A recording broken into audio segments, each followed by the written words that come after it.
Welcome again to the TÜV SÜD Insights at the World Hydrogen Congress. I'm here now with Nangula from Namibia. I'm really happy to have you because you have an exciting job, and I'm really happy to talk with you about the investment strategy in Namibia. Now you want to attract foreign investments. But before we start, could you explain perhaps a bit about you and your position in Namibia? Thank you very much, Thomas. It's great to chat with you. As you have indicated, I'm Nangula Uaandja. I'm the Chairperson and CEO of the Namibia Investment Promotion and Development Board. This is an agency in the Office of the President, and it was established when the President took on his second office and he was establishing his second government in March of 2020. He established the Investment Promotion and Development Board with a focus on investment promotion and SME development. And it is really because when he was running for president, he promised Namibian people prosperity. But then in the first time, he had a few challenges. There was a drought in Namibia, commodity prices went down, and therefore our economy came stumbling down. And if that was not enough, then COVID came. And therefore, he wanted really to focus on a private sector-led growth. And we engaged the Harvard Growth Lab, and we said, Harvard Growth Lab, help us take a deep dive into the Namibian economy and help us find out what are the challenges that we are facing with the Namibian economy and what are we going to do or what can we do to make sure that we turn around the economy. And what they identified was that the years that the Namibian economy was performing quite well, it was because of, number one, government spending, number two, commodities and really the prices of commodities, and number three is non-tradables. And all of those ones were not sustainable. And therefore, we wanted to go on a diversification strategy. And if we need to focus on the diversification strategy, we need to make sure that we focus on a private sector-led growth. And that's why then the president created the board to help us engage more with the private sector, promote Namibia as a preferred investment destination, and also help the development of MSMEs. And then identify which sectors are really the sectors that we are going to touch upon for us to get green shoots that we need for development of the economy. We identified that the energy sector is one sector where Namibia has got a comparative advantage. And then, of course, when we were just starting that journey, subjects such as green hydrogen came to the table. I mean, also green hydrogen. Like I was in Namibia a few weeks ago, and I found it impressive that like how the people react to the topic of hydrogen. Like for them, it's really like everyone we talk to, there is a mood that's really positive and extremely courageous towards the topic of hydrogen, and people just want to invest. They have ideas, project, and they see it as an option or an opportunity to create also local welfare. And this is something I found pretty impressive. But I mean, this is also thanks to you and what the government did. And you started this journey also in promoting green hydrogen and setting the right structure in Namibia a few years ago. Can you perhaps tell me a bit about the challenges and the way and the different steps you took to arrive at this point now? Yeah, thank you. So I think with green hydrogen, it's really one thing where the president took leadership. And what he did is he appointed his economic advisor as what he called the Green Hydrogen Commissioner. And with that one, he started by putting together the necessary structures. He said, okay, we understand that Namibia has got a comparative advantage in green hydrogen. We understand that there is private sector interest, but what is important is government has to enable, and we can only enable that if we are properly structured. And therefore what he did is say, yes, we have got a commissioner, but we need a council. So he appointed a council that at the time constituted of about 8 people. I'm one of the commissioners, the green hydrogen councillors. The Green Hydrogen Commissioner is one of the councillors. And then we got the Minister of Finance and Public Enterprises, the Director General of the National Planning Commission. We have got the Governor of the Bank of Namibia. We've got the Minister of Agricultural, Water and Land Reform. We've got the Minister of Tourism. So he brought together these people and he says, help us to put together the strategy, the plan of what we need to do.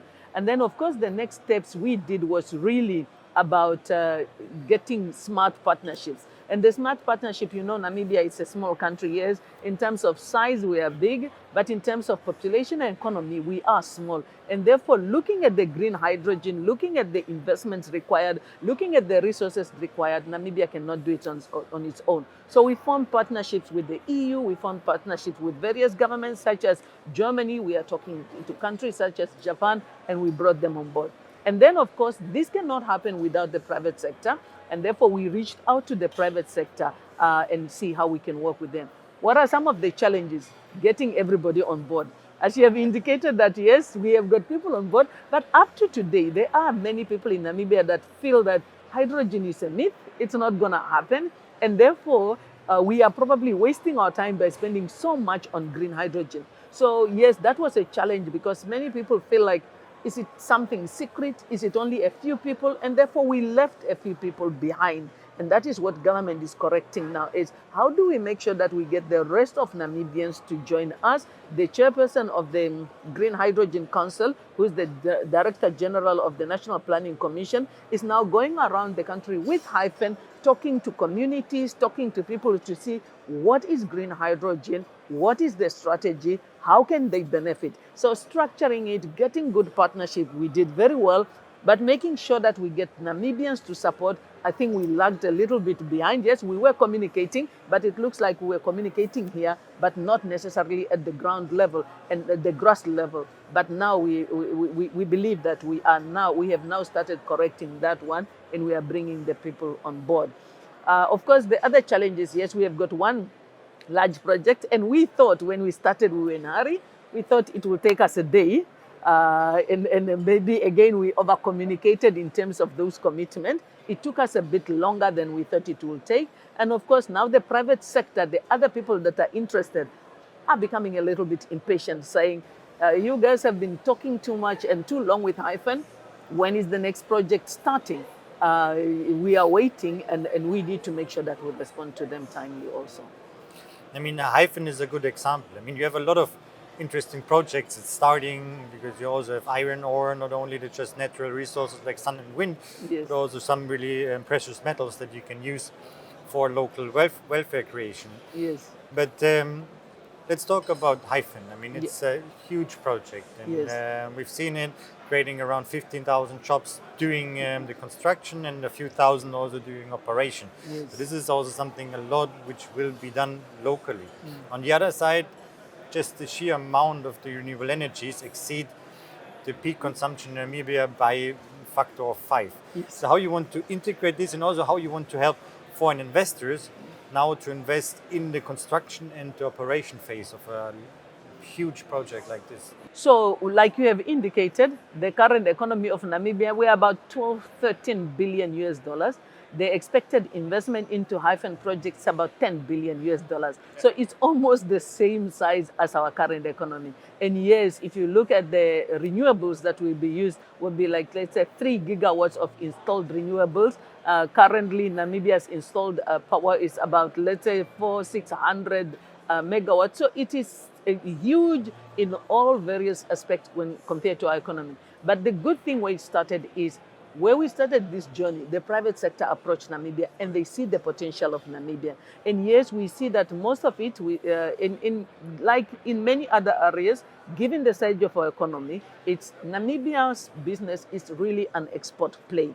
And therefore they are looking into how do we get hydrogen, convert it to ammonia or one of its other various carriers, and be able to send those molecules to countries that actually do need those molecules, and currently they do not have them, whether it is Japan, whether it's Korea, whether it is the EU. That is where we need to transport the hydrogen. And therefore, most of that electricity that is going to be generated, it will probably be off the grid. It will be used at the plant where green hydrogen will be produced. Therefore, you've got the electrolysis process that is happening, convert to green hydrogen, you transport it through the various pipelines and then, of course, into ships. But then, of course, we do expect excess electricity that will be going into the Namibian grid. And therefore, one area that we are talking about is common user infrastructure, because Hyphen is only the first of many projects. Yeah. We will expect more of this project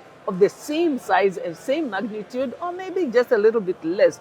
And therefore, yes, there will be significant infrastructure demand, infrastructure that we do not have. And therefore, one thing that we are having is discussions on saying, who will pay for the infrastructure?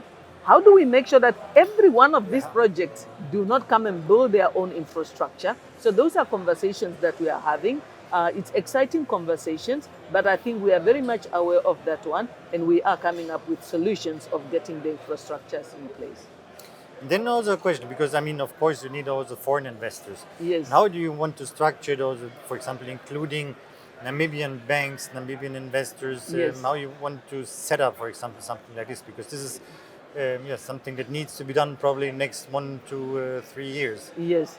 So the one thing that the government has done currently is we have set up a fund called SDG Namibia 1. And we are saying that we need to raise funding into, to raise financing into that fund. So we have set up this fund. We have gotten seed funding from the Dutch government of about 30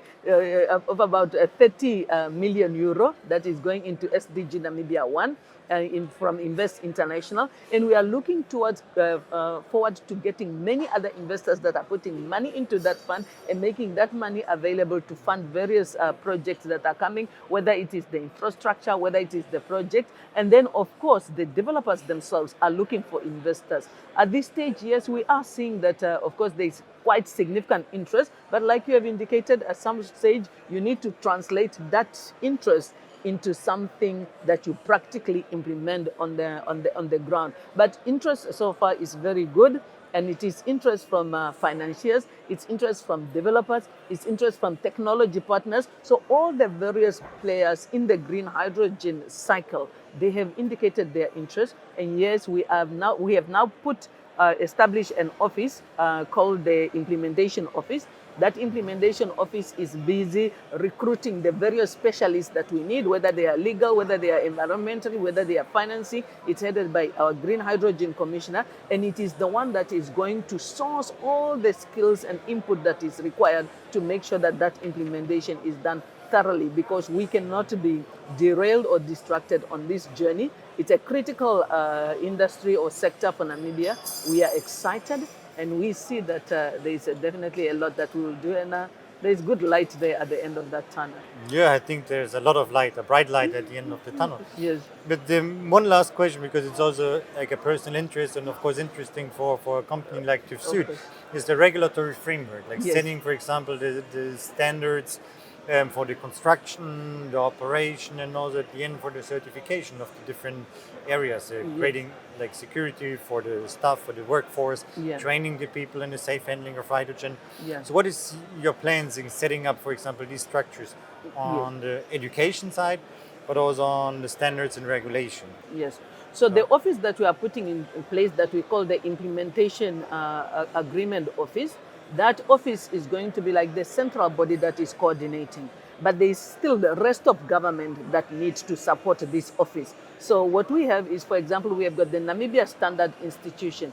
And currently between the Namibia Investment Promotion and Development Board and Namibia Standard Institution, we are having a conversation to enter into a memorandum of understanding to start talking about the standards. And we are going to rely on looking at the standards that are already available globally, like in Europe, and seeing how do we adapt and Namibianize those standards. In terms of education, we are having the support of various institutions. We've got our Ministry of Higher Education, Technology and Innovation that is looking into the education. We know that there is a lot of skills that will be required. That skills will be competed for by the mining industry, the oil and gas industry, the green hydrogen industry.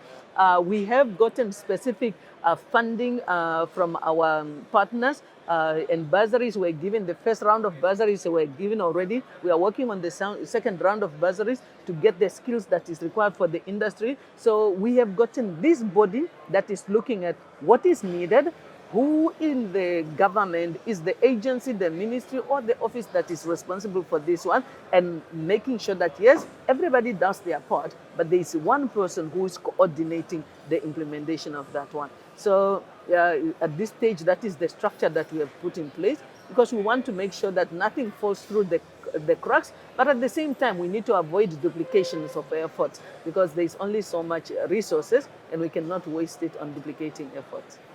I mean, thank you so much for this interview and the insights. It's impressive what you set up and the work you did during the last years, and I'm really looking very much forward to seeing the next steps in the different projects. Yes. So thank you, Nangula, for being here and joining us at the World Hydrogen Congress in Rotterdam. Thank you very much, Thomas. It was great chatting with you.